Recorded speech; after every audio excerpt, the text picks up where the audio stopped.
دەبێت لەگەڵ دکتۆر خالید حەیدەر مامۆستای زانکۆ و شۆڤەکاری ئابووری زیاتر گفتوگۆ بکەم لەبارەی دۆخی ئابووری ئەو ماوەیە لەسەر کۆمپانیاکان بە تایبەتی کۆمپانیا فڕۆکەوانیەکان. ئەم کاتتان باش. زیانە ڕاستەوخۆ و ناڕاستەوخۆکانی ڕاگررتنی گەشتی ئاسمانی لە نێوان تورکیا و سلێمانی چی بوو؟ زۆر سپاسەکەم بە ناوی خۆی بەخشندەی مهرەبان. ئەوەی کە بەڕێستان ئاماژە تا پێدەماشە لە ڕقم و ژمارەکان هیچی نێشتەوە بۆ من دەستان خۆش بێ. نابێگومان زانیاری وتر و زیاتر لە لای بەڕێستان زەرەر و زیان ئەوەی کە گەشت بەڕێزی لەشتان ساق بێ. هەندێک ببورن هەندێک تەماشای شاشەی لاپتۆپەکە کەم هەندێک ژمارە هەیە بەکارێنم بۆ خزمەتکردن بە بابەتەکەی بەڕێستان و پرسیارەکان. بەڵێ کۆمپانیەکان وا باس ئەکرێت کە تقریبا لە بینی 160 بۆ 70 لە داهاتی کۆمپانیەکان کۆمپانیە گەشت و گوزار بە تایبەت لە ڕێگەی ئینی هێڵی ئاسمانیەوە زەرەر و زیانیان پێگەشتووە کە بەگشتی ڕێژەی جموجۆڵی هێڵی ئاسمانی بۆ تورکیا لە ڕێگەی مەتاری سلێمانی و فڕۆکەخانەی سلێمانیەوە تقریبا 135 کاریگەری هەبوو لەسەری. بۆیە تقریبا بەگشتی باستەوە کرێت لەم ماوەیە کە داخرا جمجۆڵی هێڵی ئاسمانی بەڕووی فرۆکەخانەی سلێمانیەوە بۆ تورکیا بە تایبەت تقریبا سەروی 10 میلیۆن دلار زەرەر و زیانی پێگەشتووە. ئیتر بۆیە طبعا زەرەر و زیانەکە تەنها بەس بۆ کوردستان نیە، بۆ سلێمانی نییە، بۆ تورکیاشە. وا باستەوە کرێت هەندێک ڕقمی تایبەت هەیە بۆ ئەو بابەتە بۆ ئەم پرسیارانی جەنابتانە. باس لەوە کرێت کە سەرنشینان بە نمونە ئەوەی کە لە ساڵی 22 تۆمار کراوە 428,000 سەرنشین بووە، بەڵام پێشبینی ئەکرێت کە زیاد بکە لەگەڵکردنەوەی مەتارەکە فرۆکەخانەکە بۆ هاتوشۆکردن بۆ این تورکیا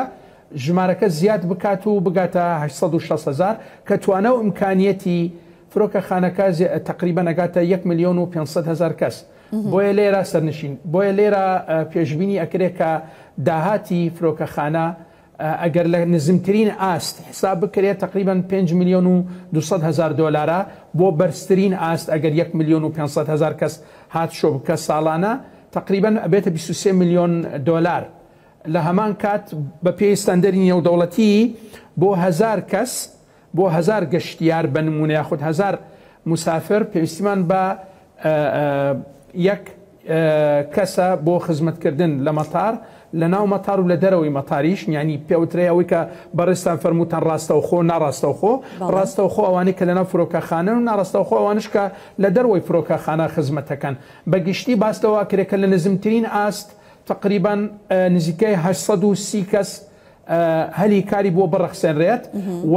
ئەگەر ژمارەکە بگاتە 1,500,000 گەشتیار تقریبا ئەوە ژمارەکەی با بڵێن هەلی کارەکە لە 2000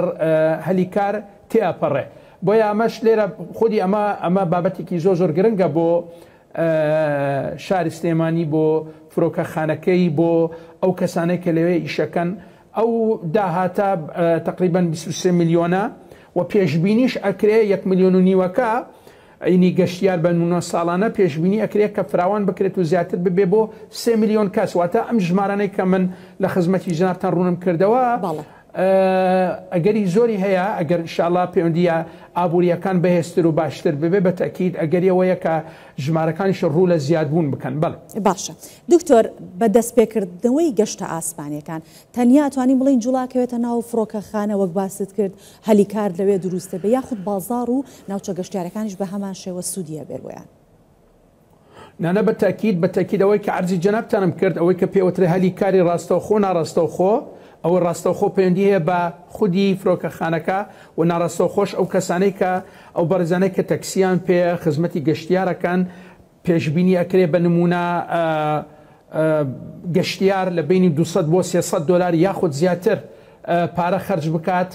لە بازارەکان لە شاری سلێمانی. بۆیە بە زمانی ژمارە و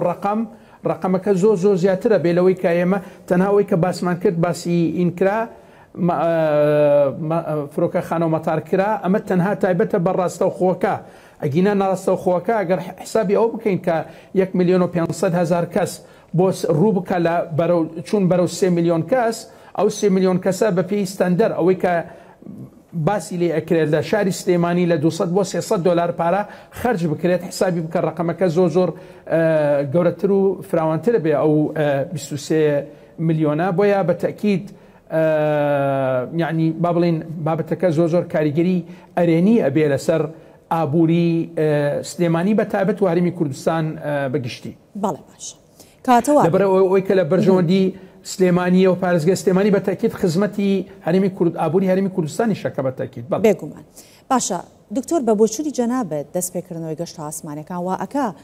جارێکی تر متمانە و دڵنیایی کۆمپانیەکان بە تایبەتی مەبەستم کۆمپانیەکانی تورکیا زیاتر بێت یاخود بگەڕێنەوە سلێمانی؟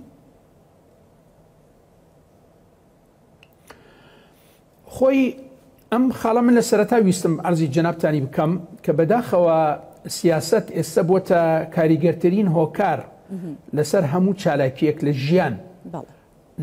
لە دەستپێکی ئینە بوارەکانەکان ئابووریە و بابەتەکانی تێش کۆمەڵایەتی و بوارەکانی تریش ینی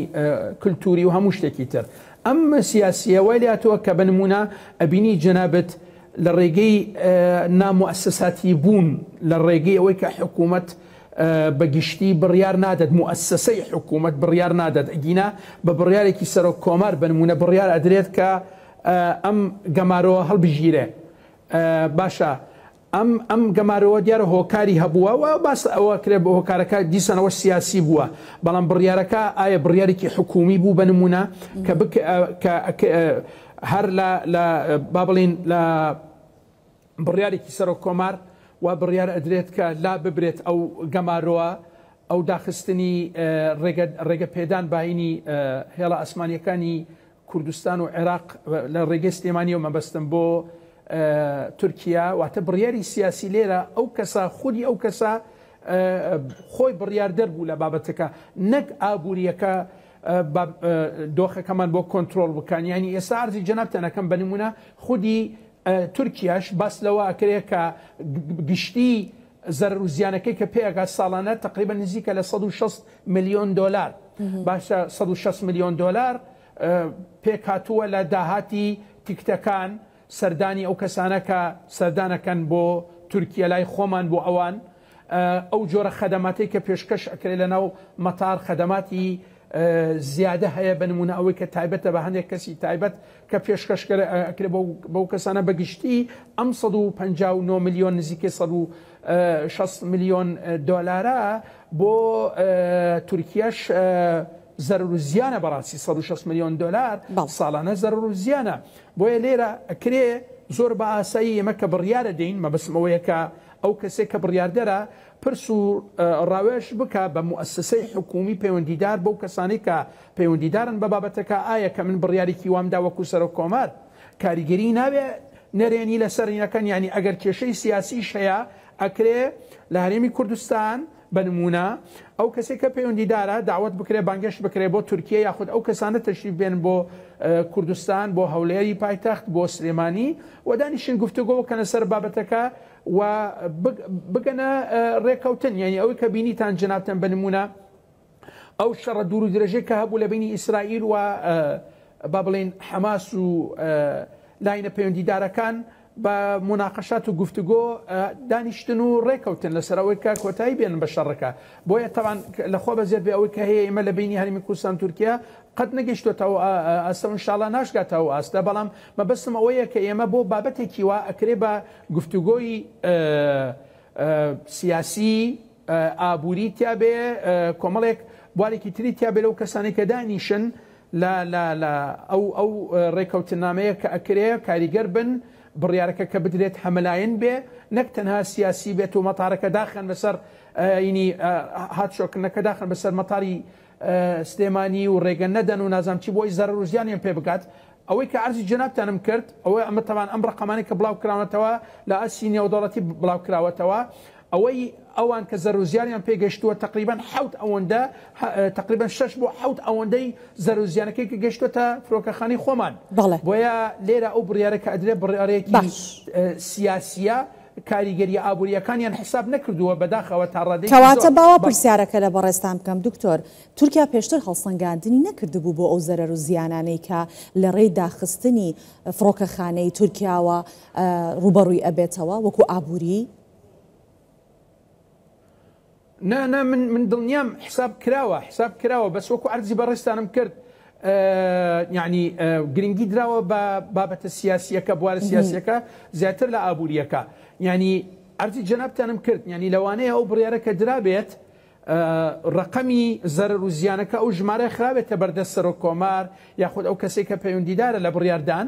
بەڵام ئەوان وایەن بە باشزانیوە کە بڕیار بدەن کاریگەرە سیاسیەکە زاڵ بێ کاریگەرە ئابووریەکە ئەڵێ ئێمە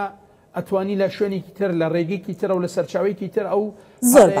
قەرەبوو بکەینەوە یعنی ئەوان وا بەنمونە بیر ئەکەنەوە ئەڵێ ئەو کەسانەی کە بەتەمان گەشت بکەن لە سلێمانیەوە ئەچن لە هەولێر ئەچن ئێستا جەنابتان ئەزان لە کەرکووک بەنمونە گەشتەکان بۆ تورکیا بۆیە بەدیل بۆ ئەوان بەدیل هەیە بەڵام ئەوەی کە لە سلێمانیەوە عەرزی جەنابتانم کرد بۆ